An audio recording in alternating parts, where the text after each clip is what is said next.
Muy buenos días, esta es la asignatura de Geografía e Historia Universal y hoy le estaremos hablando sobre los cambios de imperio a naciones. Nuestro grupo está conformado por Melissa Cabrera, Lernivet Vargas y sus servidoras Jaylin Céspedes. El proceso de cambios a naciones. La historia política de los dos últimos siglos es una gran parte del triunfo de las naciones sobre los imperios. Con la Primera Guerra Mundial y el fin de los últimos grandes imperios, eso dejó como un brillante broche final. En el mundo contemporáneo, los imperios representarían el pasado y las naciones del futuro, diagnóstico posiblemente apresurado si consideramos dos de los experimentos políticos más revolucionarios del último siglo, la Unión Soviética y la Unión Europea, ambos con un marcado carácter imperial. Los sueños imperiales crearon los laureles de las cabezas de los monarcas europeos y acabaron con un viejo régimen y frustraron la hegemonía colonial que tanto persiguieron. Imperio es una organización política en la que un Estado-nación impone su poder en otros países. Imperio deriva del latín imperium, que a su vez viene del verbo imperare, que significa mandar. También se refiere al conjunto de pueblos y territorios gobernados por este tipo de sistema. Nación, comunidad social con una organización política común y un territorio y órganos de gobiernos propios, que es soberana e independiente políticamente de otras comunidades. Imperialismo versus nacionalismo. El nacionalismo es una corriente política que coloca los ideales nacionales por encima de cualquier otro tipo de interés. Se diferencia notablemente del imperialismo debido a que éste tiene como política central la expansión territorial. El imperialismo es producto inevitable del desarrollo desigual y la existencia de esas mismas naciones. Otro punto importante es que el nacionalismo busca suprimir otras culturas, mientras que el imperialismo busca la dominación, lo cual no significa una preponderancia de cultura, sino más bien la absorción de todas las posibles y la creación de derivados. Ahora les continuaré hablando sobre el Imperio Español. Se conoció al Imperio Español como el conjunto de territorios europeos, africanos, asiáticos, africanos y en Oceanía que hallaron bajo control de la corona española y sus respectivas dinastías entre los siglos XVI y XIX. En su apogeo, a finales del siglo XVIII, el territorio del Imperio Español alcanzaba los 20 millones de kilómetros cuadrados, considerándose así la quinta mayor monarquía por extensión en toda la historia. Aquí, como podemos ver, este es un mapa sobre la extensión del Imperio Español. Ahora les mencionaré algunas de las causas que provocaron el declive de este imperio. Entre sus causas están la guerra de sucesión en España tras la muerte de Carlos II, la culminación del Tratado de Utrecht en 1713 que eliminaba el dominio de España sobre algunos territorios de otros países europeos, como Italia y Países Bajos. Su desastrosa participación en la Guerra de la Alianza en 1717 y 1720. Ahora les mencionaré algunas de las consecuencias que provocaron el declive de este imperio. Entre las consecuencias están el surgimiento de la Gran Bretaña y otras naciones como potencias principales, el dominio napoleónico, la formación de América Latina y el Caribe como una entidad cultural, la expansión del idioma español en el mundo y por último, la implementación de la religión católica en América y en otros continentes. Ahora le estaré hablando un poco sobre el Imperio francés. El Imperio napoleónico fue un estado imperial en 1804 a 1832, creado por el militar francés Napoleón Bonaparte, que en 1804 se hizo coronar emperador de los franceses. Esa coronación llevó a la guerra con varios estados de Europa, en especial la Gran Bretaña. Australia, Rusia, que querían evitar la expansión francesa y los mismos fueron derrotados. Ahora les mencionaré algunas de las causas que provocaron el declive de este imperio. Entre las causas están la derrota francesa en la batalla de Sedan, o mejor conocida como la Guerra Franco-Prusiana. Otra causa fue el levantamiento en París. Y otra, el derrocamiento del gobierno el 14 de septiembre de 1870.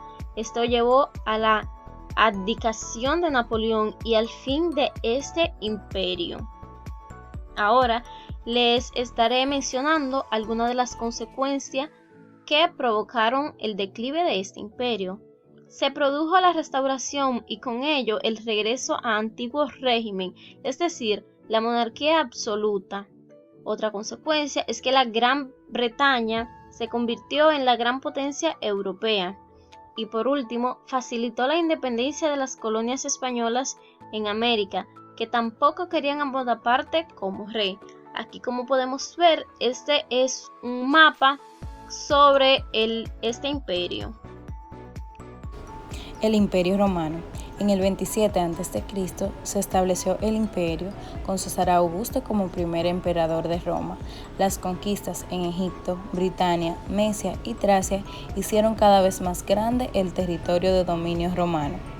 Tras las guerras púnicas contra Cartago, el Imperio Romano se hizo con el control del Mediterráneo occidental, pero la ambición de Roma le hizo actuar también en contra del Mediterráneo oriental. Causas de la caída del Imperio Romano. Una de las principales causas que explican la caída del Imperio Romano consistió en las diferencias entre el Senado y los emperadores.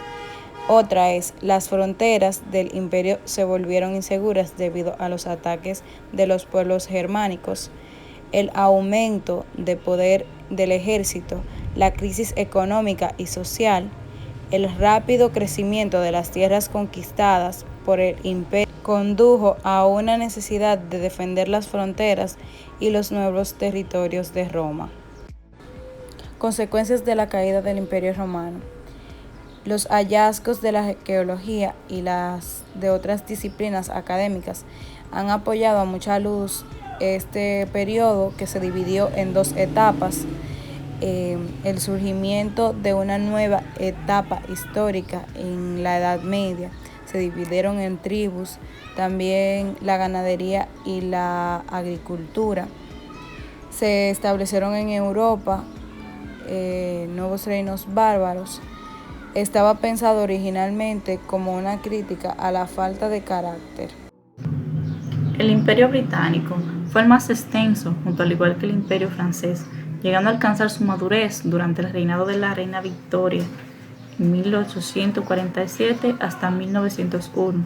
Sus dominios se extendían por Asia, el Mediterráneo, África, Oceanía y América. Este comenzó a tomar forma a principios del siglo XVII, mediante el establecimiento por parte de Inglaterra de las 13 colonias de Norteamérica, que fueron el origen de los Estados Unidos, así como de las provincias marítimas de Canadá.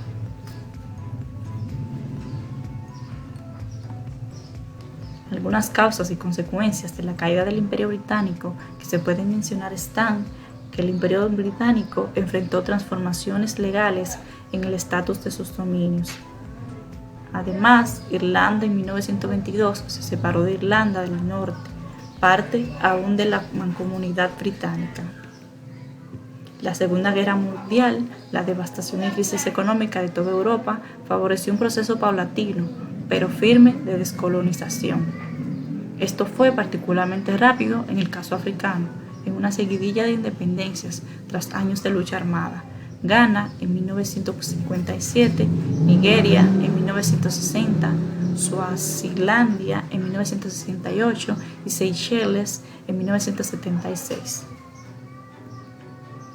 La interdependencia económica, nacionalismo y rivalidad. El acontecimiento más importante del siglo XIX es, en opinión de Hobsbawm, la creación de una economía global que penetró la forma progresiva en los rincones más remotos del mundo, con un tejido cada vez más denso de transiciones económicas, comunicaciones y movimientos de productos, dinero y seres humanos que vinculaba a los países desarrollados entre sí y con el mundo subdesarrollado. La rivalidad entre las potencias imperialistas era inevitable y también lo era entre los países imperialistas de menor envergadura. El nacionalismo exigía cada vez más territorios y conquistas. Todo esto llevaría a Europa a la Primera Guerra Mundial. El imperialismo compartía ciertos ingredientes del folclore nacionalista, ya que siempre tuvo sus héroes y sus mitos. Y, al igual que el nacionalismo, podía sostener que el mundo no se repartía entre imperialismos rivales, sino complementarios, cada uno de los cuales tenía su propia misión. Los conflictos franco-inglés. El desacuerdo franco-inglés alcanzó su punto cumbre cuando los franceses ocuparon el Ruhr. Los conservadores, entonces en el poder en Londres, volvieron a ver en el espectro Poincaré, el representante del eterno imperialismo francés, empeñado en extender sus fronteras siempre hacia el este. Liberales y laboristas se anudaban contra el golpe de la fuerza de Francia. Por último, pero no menos importante, tenemos el imperialismo en el Extremo Oriente y en el Pacífico. En el Extremo Oriente el imperialismo también estaba presente. Japón se encontraba en el inicio de una revolución industrial que contaba con el apoyo del Estado y que iba a transformar las bases de su poder en el siglo XX. Entre 1894 y 1895, la guerra entre Japón insular y la China continental puso en manifiesto al mismo tiempo la fuerza de Japón y la debilidad de China. Muchas gracias por su atención.